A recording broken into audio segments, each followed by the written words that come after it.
Ikaw ba'y nakakita ng nagbebenta ng online agimat? Mayroon ako nakikita dito sa social media na nagbebenta ng online agimat. No. So,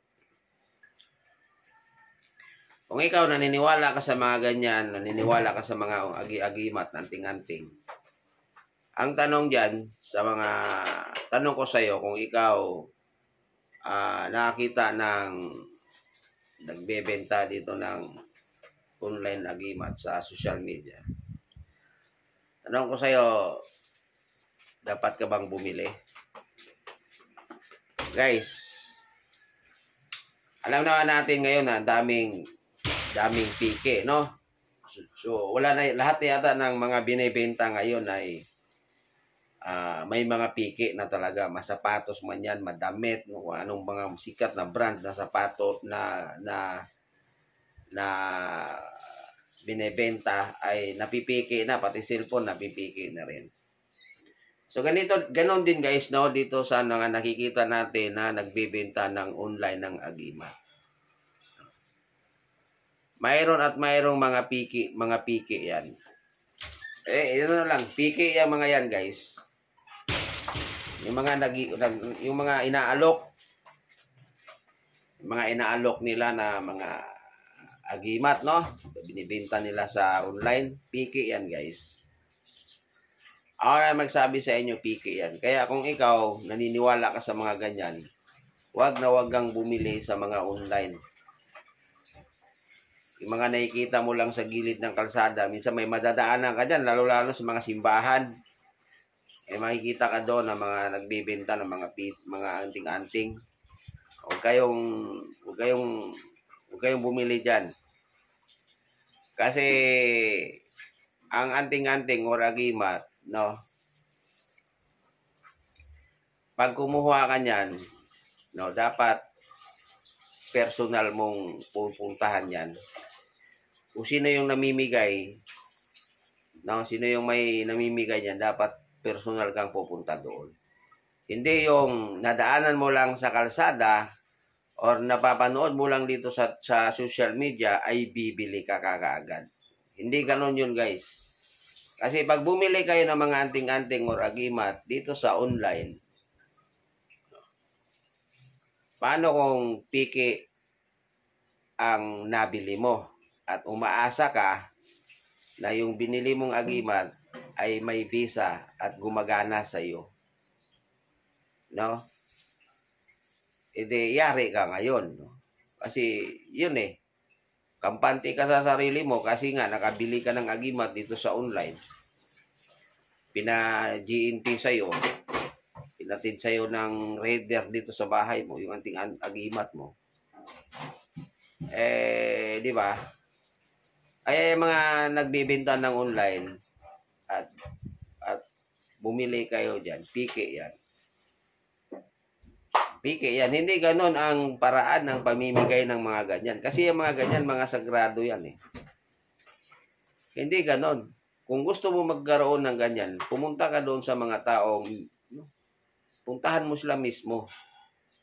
At sila mismo ang mag-aabot sa'yo. Hindi yung, baka kasi yung binibili dyan, kinokopya lang nila yan.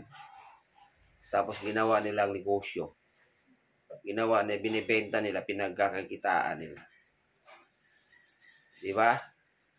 Ay marami yan dito sa online, dito nakikita ko nagbibenta ng agimat. Hindi ganun guys, kung gusto nyo magkaroon ng agimat, puntahan nyo yung taong namimigay niyan. Bumili kayo sa online, hindi nyo makilala kung sino yung nagbibenta yan. Di ba? Hindi nyo kilala, nakita nyo lang.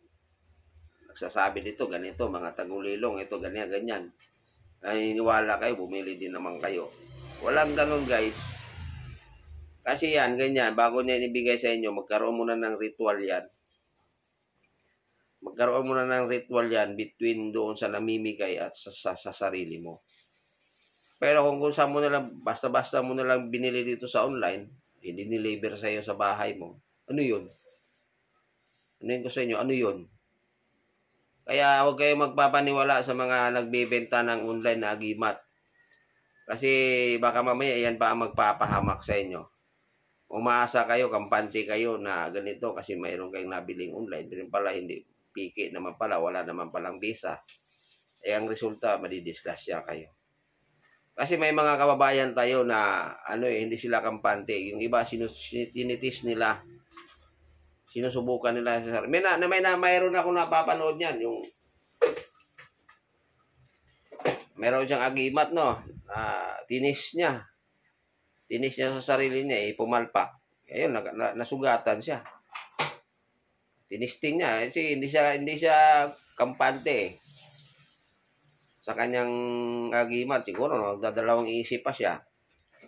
O di kaya mayroong nakapagbagabag sa kanyang isipan. Kaya tinis niya. Pero online niya binili yon. Piki pala, walang gana, walang visa. Di dali siya, disgrasya ang inabot niya. Sugatan siya. So, kaya't kayo guys, kung kayo naniniwala kayo sa mga ganyan at mayroong kusan bigla na lang lumabas, dumaan sa wall ng inyong cellphone na nagbebenta ng mga agi-agimat, ganito daw, pangontra sa kung ano-ano. Kayong maniniwala sa mga ganyan. Kasi ang agimat guys, bago mapasayo yan, bago mapasayo yan, no? Magkaroon muna ng ritual yan sa sarili mo bago yan ibibigay sa iyo. Hindi yan basta-basta na usa mo na lang iabot tapos bayaran mo. Hindi ganon guys, no? Although may bayad talaga yan, no? Pagka kumuha ka na ganyan, may bayad talaga. Hindi mo masasabing negosyo. Yung tunay yung totoong namimigay sa mga ganyan, hindi nila yan ginawang kabuhayan. Talagang may bayad yan. Kasi yung mga materialis na ginagamit yan, binibili kasi nila yan eh. Halimbawa, yung tila, binibili nila yan. Yung mga papel, nagpapasirox, yung magsisirox sila, no? Binibili nila yan. Ang binabayaran mo, kung magkano yung ginastos. Halimbawa, tila, yung babayaran mo pa yung nagagawa niyan. Siyempre, laanan nila ng panahon niyan, no? Araw, para mabuo nila yun, ganun. Yun lang ang binabayaran mo. Tulad ng, tulad na lang ng mga one eye, ganyan. Mura lang naman yan. Dati, nasa 100 lang yan. Ngayon, mahal ang mga materialis ngayon, no? Binibili kasi yan yung sa may gumagawa. Siguro, nasa mga 150 na siguro yan ngayon.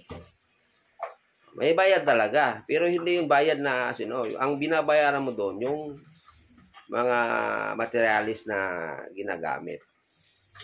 Kasi titila, halimbawa yung mga chaliko, yung tila niyan, mahal ang chaliko. Alam niyo yung chaliko. Yung chaliko, ang tila niyan, hindi yan basta-basta ka na lang kumuha ng tila na kulay na puti. Hindi ganon. Mayroon niyang tila talaga na sa kanya. Hindi yan makakita ka lang ng tila dyan na kulay puti. Tapos yun, itahiin mo na para maging chaliko. No? Tapos yun na yun. Hindi ganun yun. Mayroong tila yan. No? Mayroong tila yan na para dyan. At yun ang binabayaran mo. Kaya kung pag kumuha ka ng ganyan, may bayad talaga doon sa namimigay sa mga ganyan. Siyempre, unang-una, yung pamasahe nila. Pupunta sila pupunta sila doon sa Maynila para makakuha lang sila. Makapunta sila doon sa maraming nagtitinda ng mga tila. Hinahanap nila yung ganong klaseng tila. Gumagastos ng pamasahe yun. Tapos yung babayaran nila ng tila, yun ang binabayaran mo. Kasi, pansin nyo guys, walang namimigay ng mga agimat na mayaman. Wala na mayaman, walang ganon. Karamihan sa namimigay sa mga ganyan, yung mga taong sakto lang yung buhay nila. Kasi unang-una, yung mga mapira, hindi naman naniniwala sa mga ganyan. Diba? Tsaka wala silang panahon ng ganyan kasi busy sila. Kaya yung namimigay, pag gusto mo ng ganyan, may babayaran mo talaga. O, katulad yun sa akin, gusto kong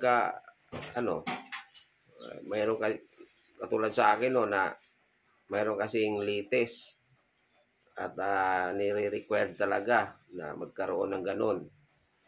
Magkaroon ng ganyan kasi nga baka alam mo naman yung mga nangyayari ngayon no sa buong mundo. Kaya nire-require. So dahil sa pag ako ang pupunta doon, marami kami. So mag-eroplano pa kami, mahal-mahal ng eroplano. So doon pa lang sa pamasahe namin, gagastos ka na kasi from Luzon, pupunta kang Mindanao. Magkano ang pamasahe mo? Ilan kami? Mahigit 10 kami. So ang ginawa ko, sila na lang yung pinapapunta ko dito. At kami na rin ang namamasahe sa kanila. O, di ba di gumastos din ako? Bukod sa binayaran ko doon sa pamasahe nila, binabayaran ko pa yung kailangan ko sa kanila. Kaya normal lang na pag gusto mo magkaroon ng ganyan, normal lang na magbabayad ka. Pero hindi normal na bibili mo dito sa online.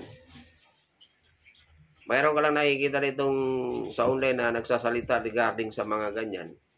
Na mayroon siyang ipinapakita at binibinta sa'yo, bumili ka naman.